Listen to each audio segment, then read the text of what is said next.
প্রশ্ন আছে অনেক। আচ্ছা, অসুবিধা নাই, আগামীকাল ফজর পর্যন্ত চলবে। হ্যাঁ, 21-এর রাত এখানেই থাকবেন, অসুবিধা নাই। প্রশ্ন দিয়েছেন তারাবি ও কিয়ামুল লাইল দুটাই পড়া যাবে কি শেষের 10 দিনে? জবাব, মূলত তারাবিহ এবং কিয়ামুল লাইল দুটো কোনো ভিন্ন সালাত নয়। এজন্য হানাফি মাযহাবেরও বহু প্রসিদ্ধ মুহাদ্দিস, ভারতবর্ষের দেওবন্দের শ্রেষ্ঠ মুহাদ্দিস আলেম আনোয়ার শাহ কাশ্মীরি রাহিমাহুল্লাহ, তিনিও স্পষ্টভাবে লিখেছেন যে তারাবিহ এবং কিয়ামুল লাইল বা তাহাজ্জুদ একটাই সালাত, দুইটা কোনো সালাত ভিন্ন নয়। যদিও সময় ভেদে এক একটার এক এক বৈশিষ্ট্য বা মর্যাদা রয়েছে, কিন্তু মূলত দুটো জিনিসেই একই জিনিস, দুটো ভিন্ন নয়। কারণ কিয়ামুল লাইল এটার কয়েকটি নাম রয়েছে। এক হলো কিয়ামুল লাইল, সালাতুল লাইল, তাহাজ্জুদ, আল ওয়েতর, কিয়াম রমাদান, এগুলি সব 5টা নাম। আল্লাহ রাসূল সাল্লাল্লাহু আলাইহি ওয়াসাল্লাম কোনো রাতে শুধু 9 রাকাত সালাত আদায় করেছেন, একটানা 8 রাকাত পরে তাশাহুদের বৈঠক দিয়েছেন, তারপর আরেক রাকাত পরে, হাদিস দারুকুতনির এবং সহিহ, আরেক রাকাত পরে সালাম ফিরিয়েছেন। এটাই তার রাতের সালাত। এটারে কি বলবেন? একটানা বেতের 9 রাকাত, একটানা 9 রাকাত পড়লেন, কি বলবেন? বেতের বলবেন না, সালাতুল বেতের। যেহেতু সালাতুল বেতের 1 রাকাত, 3 রাকাত, 5 রাকাত, 7 রাকাত, 9 রাকাত। তাহলে যেহেতু আল্লাহ রাসূল সাল্লাল্লাহু আলাইহি ওয়াসাল্লাম ওই রাতে এই 9 রাকাত ছাড়া আর কিছু পড়েন নাই এবং এক সালামে এই 9 রাকাত পড়েছেন, তাহলে এটাকে যদি আপনি বেতের বলেন ভুল হবে না, বেতের। আবার যদি এটাকে কিয়ামুল লাইল বলেন, যেহেতু আল্লাহ রাসূল সাল্লাল্লাহু আলাইহি ওয়াসাল্লাম প্রতি রাত্রিতে কিয়ামুল লাইল করতেন, কখনো কিয়ামুল লাইল বাদ দেন নাই, তাহলে এটার নামেই কিয়ামুল লাইল। যদি বলেন সালাতুল লাইল, এটার নামেই। যদি বলেন তাহাজ্জুদ, রাসূল সাল্লামের জন্য তাহাজ্জুদ গুরুত্বপূর্ণ ছিল, তিনি প্রতি রাত্রি তাহাজ্জুদ পড়েছেন, এটাই তাহাজ্জুদ। এজন্য কোরআন সুন্নাহর পরিভাষায় সালাতুল লাইল, কিয়ামুল লাইল, কিয়াম রমাদান, তাহাজ্জুদ, আল ওয়েতর সবগুলি মূলত একটাই সালাত। এরপরে আবার একটু বিস্তারিত বলতে পারি, যেমন আমরা কিয়াম রমাদান করছি, এখানেও বেতের রয়েছে। আবার তাহাজ্জুদ পড়ছেন, সেখানেও বেতের রয়েছে। আবার শুধু বেতেরও, যেমন ওই হাদিসের আলোকে আল্লাহ রাসূল সাল্লাল্লাহু আলাইহি ওয়াসাল্লাম শুধু বেতেরই পড়লেন, এটাই কিয়ামুল লাইল, এটাই তাহাজ্জুদ, এটাই সালাতুল লাইল। তো এই জন্য বলছি আমরা যে তাহাজ্জুদ বা কিয়ামুল লাইল আর সালাতুল তারাবিহ দুটো মূলত একই সালাত। সালাতুত তারাবিহ এটা আল্লাহর রাসূল সাল্লাল্লাহু আলাইহি ওয়াসাল্লামের দেওয়া কোনো নাম নয়। এই কিয়াম রমাদান বা কিয়ামুল লাইলটাকেই তারাবিহ নামকরণ করা হয়েছে ভিন্ন দৃষ্টিকোণ থেকে। তা হলো তারাবিহ শব্দের অর্থ হলো বিশ্রাম গ্রহণ করা। রাসূল সাল্লাল্লাহু আলাইহি ওয়াসাল্লাম এই 8 রাকাত এমনভাবে পড়তেন, 4 রাকাত পরে বিশ্রাম নিতেন, তারপর 4 রাকাত পড়তেন। এই বিশ্রাম নেওয়ার কারণেই এই কিয়াম রমাদানটাকে মুহাদ্দিসগণ তারাবিহ নামে নামকরণ করেছেন। এটি মুহাদ্দিসদের দেওয়া নাম, এটি আল্লাহ রাসূল সাল্লাল্লাহু আলাইহি ওয়াসাল্লামের দেওয়া নাম নয়, সাহাবীদের দেওয়া নাম নয়, মুহাদ্দিসদের দেওয়া নাম। তারা এই কিয়াম রমাদানকেই বা এই কিয়ামুল লাইলকেই তারাবিহ নামকরণ করেছেন এই বিশ্রাম নেওয়ার কারণে। মূলত এটি ভিন্ন কোনো সালাত নয়।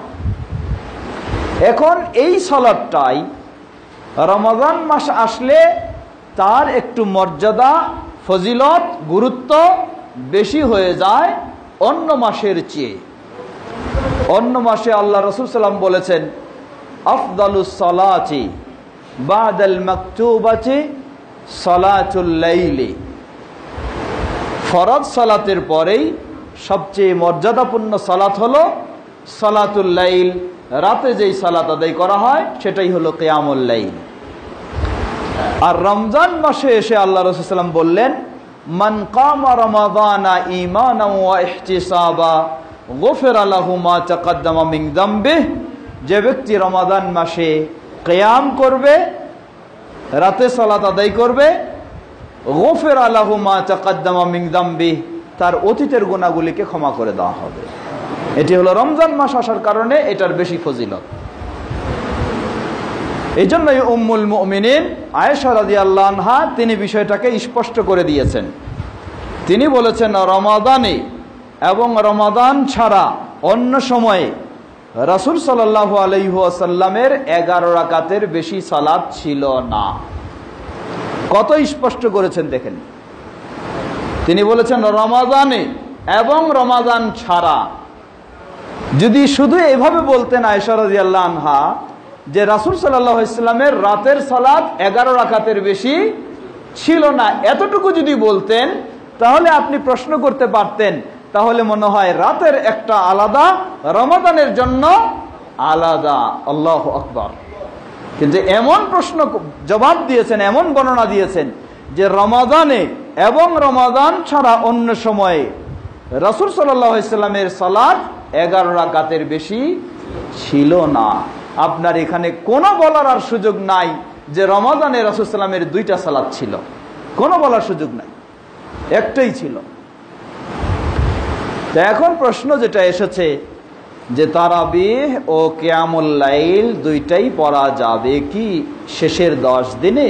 জবাব আমরা বলবো, আপনি দুইটাকে 2 সালাত মনে করবেন না, সবগুলিকেই কিয়াম রমাদান মনে করেন, সবগুলিকেই কিয়াম লাইল মনে করেন, সবগুলিকেই সালাতুল লাইল মনে করেন, সবগুলিকেই তারাবিহ মনে করেন।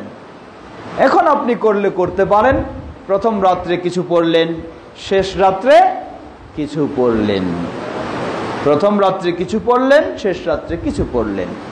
যদি এটা করেন তাও করতে পারেন। আর মূলত আল্লাহ রাসূল সাল্লাল্লাহু আলাইহি ওয়াসাল্লামের এই 11 রাকাতেই যদি সীমাবদ্ধ কেউ মনে করে, করতে পারে, এটাই হলো আফদাল, এটাই হলো সবচেয়ে উত্তম, এটাই সঠিক।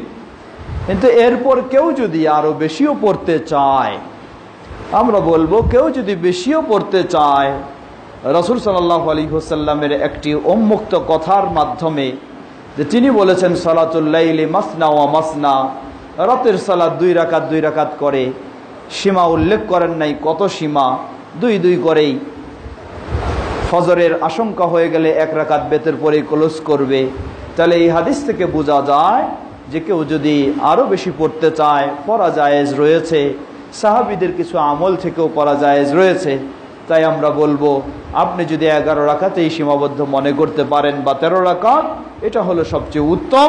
যদি আপনি এর চেয়েও কিছু বেশি পড়তে চান তাহলে পড়া আপনার জন্য জায়েজ রয়েছে। আল্লাহু তাআলা আ'লাম। বিশেষ করে যেটি আমি খুতবার মধ্যেও বলেছি, আপনি এই বেজর রাতগুলি জাগার জন্য, ইবাদত করার জন্য আপনি হয়তো বেশি পড়তে চাচ্ছেন, আপনার বেশি পড়ার কি দরকার? আপনি এই 11 রাকাত বা 13 রাকাত দিয়েই রাত কাটাই দিতে পারবেন। আপনি 2 রাকাত পড়লেন, তারপরে 1 ঘন্টা আপনি কোরআন তেলাওয়াত করেন, 1-2 পারা কোরআন তেলাওয়াত করেন, তারপর আল্লাহ সুবহানাহু ওয়া তাআলার কাছে একটু কাঁদেন, দোয়া করেন, আবার আপনি 2 রাকাত পড়লেন, আবার 1 ঘন্টা তেলাওয়াত করলেন, দেখবেন যে 11 রাকাতেই শেষ হবে না, আপনার রাত শেষ হয়ে গেছে। তা আলহামদুলিল্লাহ, সুন্দর পদ্ধতি, আপনি এই পদ্ধতি অনুসরণ করতে পারেন। তাহলে আপনাকে আর অতিরিক্ত নতুন কিছু নিতেও হবে না, আপনি সুন্নাহর মধ্য দিয়েই শেষ করতে পারবেন ইনশাআল্লাহ। আল্লাহ আমাদের বোঝার ও মানার তৌফিক দান করুন। প্রশ্ন করেছেন, কারো নামে গীবত, পরনিন্দা, অপবাদ অথবা কারো হক নষ্ট করার পর সেই ব্যক্তির কাছ থেকে মাফ চাওয়া সম্ভব না হলে এমন